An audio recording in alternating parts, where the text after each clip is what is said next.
We are surprisingly already more than a quarter of the way into the Players' Championship events for 2023 and more than halfway through the Eurotour qualifiers. But away from the title winners so far this year, who's impressed you on the Players' Championship circuit so far?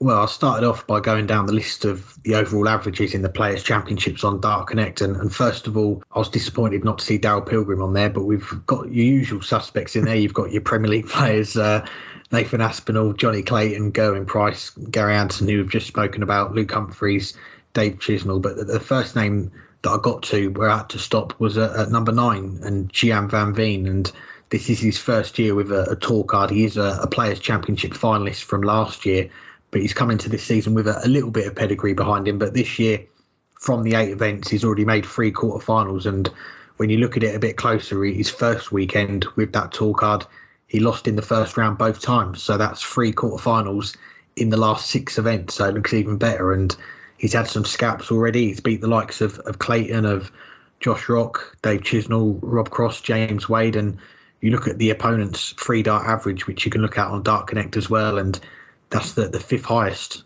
for players is Gian Van Veen. So he's got a lot being thrown back at him. I think it's around a 95 average that's being thrown against him, and he's able to have those runs. So he's certainly one that's jumped off the page straight away for me. And sticking with the theme of new tour card holders from the Netherlands, another one that you've spoken about already this year, and that is Richard Veenstra, who he's cashed in, I believe, at all 8 Players' Championships so far. And you could say, as an unseeded player, as he started out this year, not in that Pro Tour top 32, he has been fortunate to avoid one of the real top players in any of those first round draws yet. But on the flip side of that, those draws, when you come up against a player that isn't seeded, it does come with a little bit of pressure, because you want to make the most of it, because it's not every Players' Championship you're going to avoid one of the big boys. That's not going to happen in all 30 Players' Championships. And your opponent will be thinking exactly the same. I've missed out on one of the seeds. This is a chance to cash in. Well, Richard Veenstra, he's done that every single time, and he's come through some tight games as well in the first rounds. I think there was a couple of last leg deciders, a couple of 6-4s in there as well. So to keep that run going in some tight games as well, that definitely deserves a mention for me. And I'll give a mention to one more player as well. And he's not Dutch, and he's not a new tour card holder for this year, but he is someone that we're seeing improve year on year, and maybe not a Josh Rock or a Rob Cross level where they're making a big push on year one, or an Andrew Gilding or a Martin Luckman where they make that big kick on in year 2. But Mike De Decker, he's caught my eye as well. 20th on the averages, just under 95, and he's been around for a while, still only 27 years old. So he's had a tour card before early on in his career, lost it after 2 years, but he got it back at the start of 2020 through Q School. This is now his 4th consecutive year with that tour card, and just looks like he's making those small improvements each year. And you look at what he's done this year, he lost in the first round of the first Players' Championship. He's then cashed in all of the next 7. He made a semi-final a few weeks ago, a last 16 at the weekend. And you look at the race for some of the majors coming up, the World Match Play, the World Grand Prix, not too far off those spots either. And when you consider as well his record in those Euro Tour qualifiers, you mentioned we've already had 8 of them this year. He's only qualified for 1 of them. And last year, towards the back end of the year, he only qualified for 1 as well. So to be in with a shout of Blackpool and Leicester with that lack of Euro Tour activity, for me, is something that sticks out for me. He's playing well on the floor, and I think he's someone to watch out for, because we've spoken a little bit about darts in Belgium with Kim Huybrechts on the show recently after he got back in the winner's circle. You spoke with Matt Porter as well about Belgium, a country that's seeing a lot of growth in darts, and Kim and Dimitri van den Berg, they are the 2 leading lights. But Mike De Decker, he's showing some glimpses in these Players' Championships that he could maybe be the next one from Belgium to have that breakthrough. Yeah, you mentioned all those players I had written down, and 2 I was planning to talk about where you mentioned Apologies.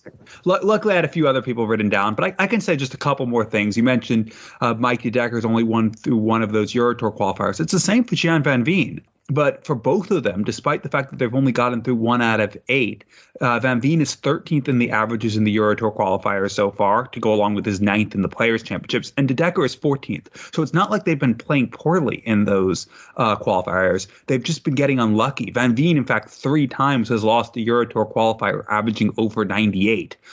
So not having the best of luck in those, but playing just as well. And they're both players to look out for. And you mentioned De Decker being in that race for the match play. Van Veen, of course, would be in the race we might even be in the race the way things are going before we get to the end of the year. But he would at least have been in the race for the World Grand Prix because he was in one of the spots when his ranking reset because he wasn't in the top 64 at the top of the year. So both players who have a lot of potential, and I think we will be seeing on TV sooner rather than later. But I'll mention three other players who I had written down here that you didn't mention, one of whom is one of our guests today, Ian White. He's 14th in averages this year in the Players' Championships, a huge increase over last year where he didn't make any of the televised events other than the UK Open. He's qualified for 7 of the 8 Euro Tours. He's had wins over Kim Huybrechts, Christopher Ratajski, who's had a rebound of a year, a player I thought about putting on this list as well. Averaged 106 to beat Ratajski, beat Joe Cullen. He's made 5 board finals, which is all the more impressive considering he's been unseeded the entire year. So he's been to at least the board final more than half the time. Still hasn't had a deep run, and that's part of why he hasn't really climbed the rankings, but we're going to start to see that Pro Tour ranking go up because he's in 7 of those Euro Tour events. It's been a real rebound of a season so far, and I think just only to go up from here because he's playing really well, even if he's not getting as many results as his performances might dictate. I'll also mention Jim Williams, 13th in the averages. He was 3rd entering this past weekend, dropped down a little bit. He's 9th on the Euro Tour qualifying averages so far and has gotten through half of them. Real step up in his game so far this year. Kind of like we've seen from De Decker and Van Veen as well. Obviously won a title last year, but wasn't playing at this standard. He's now added a couple points to his game and added a consistency to his game. And there's every chance he'll be a television regular this year. He's right there in that race for the match play and the Grand Prix, playing well enough that you can see him climbing. And I'll mention one other player who, like Ian White, has rebounded this year. Didn't have to rebound quite as much because he was still in most of the events last year, still made the World Championship, still in the top 32, but a good chance to drop out of the top 32 this year if he didn't have a big year. And that's Daryl Gurney, 18th in averages so far this year. It's not necessarily, as high as he was a few years ago, but he's top of the Euro Tour qualifier averages. Yes, I know most of the top players don't have to play that. So it becomes a little bit easier to top that than it does to top, the overall averages. But 97 in those, won through the first 7 qualifiers, finally was defeated in the most recent qualifier by Dylan Slevin, a player who we've talked a little bit about recently and definitely has impressed us as well in the early stages, had a deep run in one of the first Players' Championships, but he's the first player to beat Gurney so far this year in those qualifiers, beaten Richard Veenstra twice, had beaten Slevin previously, just really playing well in those qualifiers and quietly playing well in the Players' Championships overall. A few other names, I won't go into detail on them. Jermaine Waddamane has upped his game again this year. I said that I thought it would be a rebound year for him. It seems like so far it is, and he's pulling himself back into the television contention. Ricardo Pietreczko, who you hear from later, has added a few points to his averages and now seems a good chance to make some of the televised events this year. Even the World Match Play is now in contention for a player who didn't even make the World Championships last year. And Luke Woodhouse, who I've talked about. And just one more new tour card holder, Robert Owen, in the top half of the average so far. He's right there in the race for one of the last World Championship spots so far. Has never qualified for the World Championships through the Pro Tour before. He did obviously get there last year through the Challenge Tour, despite 6 years as a tour card holder last decade.